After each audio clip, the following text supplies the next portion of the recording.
Bundy is an educated, handsome murderer who charmed us with his look and sensitive demeanor. Says he was bright and charismatic. His good looks and charm helped him gain acceptance in two political circles. Bundy denied killing women at first and fought the charges for around a decade. But what really pushed Ted Bundy to commit such violent and inhuman crimes? In today's episode we will see the unspoken truth about Ted Bundy's life. We will also unreveal some of the hidden truth.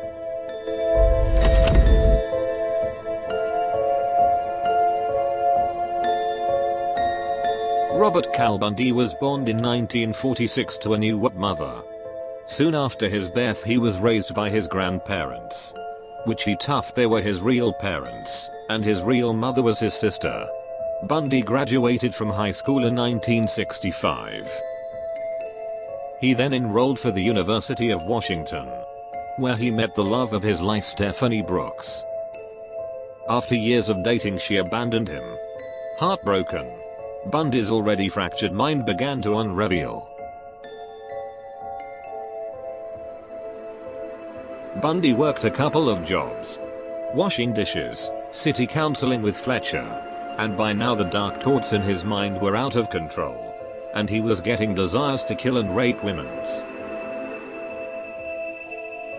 After returning again to Seattle, he met a woman, Liz Klopfer. During that time together, he secretly dated other women. Over the years, with Liz by his side, Bundy was finally accepted in law school in 1973.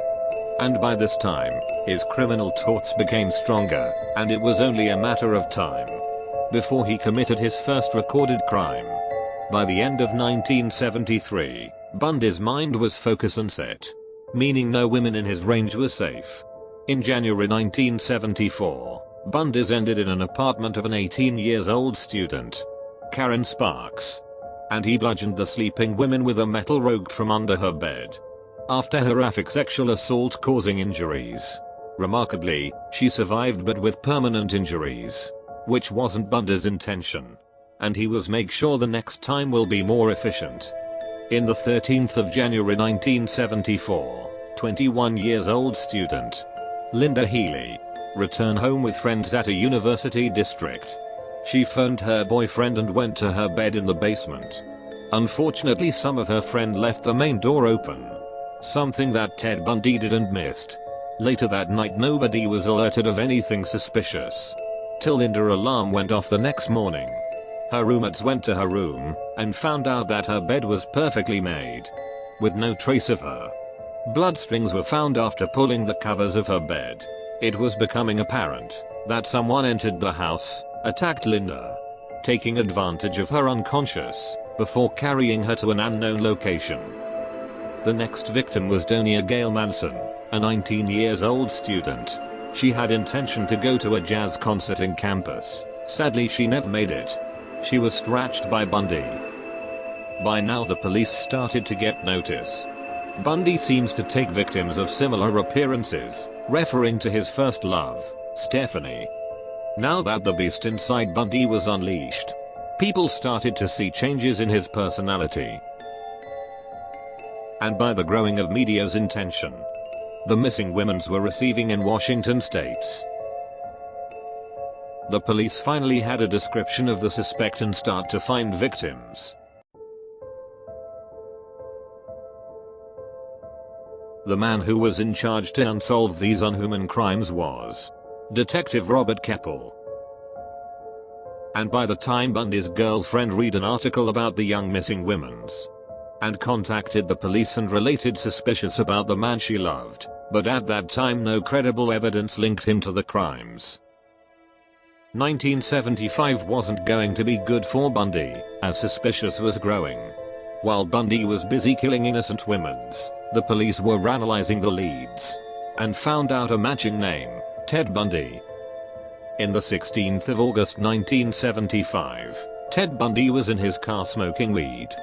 A police car stopped him for simple investigation and then arrested him. It was the first time that Ted Bundy became the hunted rather than the hunter. The police found in his possession robbery tools, a rope, ski mask, handcuffs, and items that were thought to be used for burglary. When police later searched his apartment, they found evidence tying him to Karen Campbell and Deborah Kent, but nothing that could link him was found, and he was released. Bundy was later charged with aggravated kidnapping and attempted assault.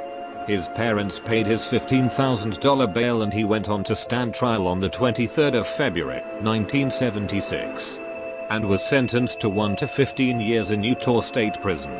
The charges kept coming. In June he was charged for the murder of Karen Campbell and was transferred to Aspen in January 1977. But staying in prison wasn't something he liked. Bundy took advantage of the scenario and escaped through a window.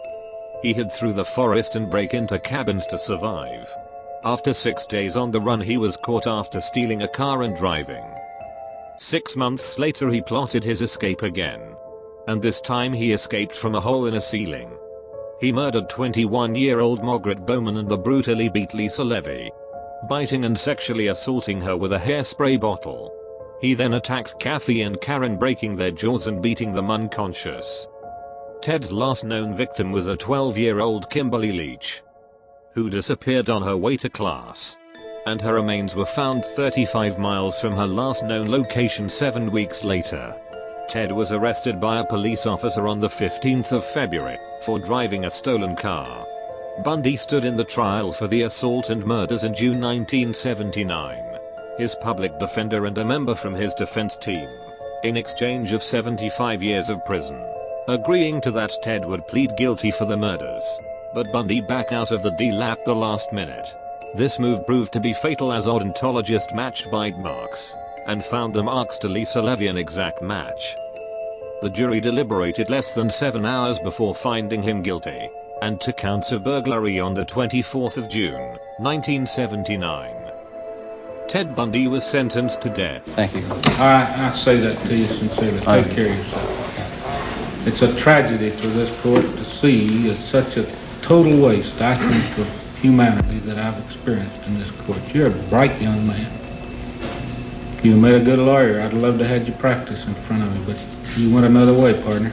Bundy says he'll appeal. Meanwhile, he has been ordered to the state prison to await setting of the date of his execution in the electric chair. Ed Brable, CBS News, Miami. After many stays of execution in exchange for confession, he was finally executed for Kimberly Leach's murder via electric chair on the 24th of January, 1989 at 7:16 a.m. He denied his last meal and was 42 years old at the time of his death. The death of Ted Bundy left more questions than answers, taking with him the secrets of what he did with the bodies.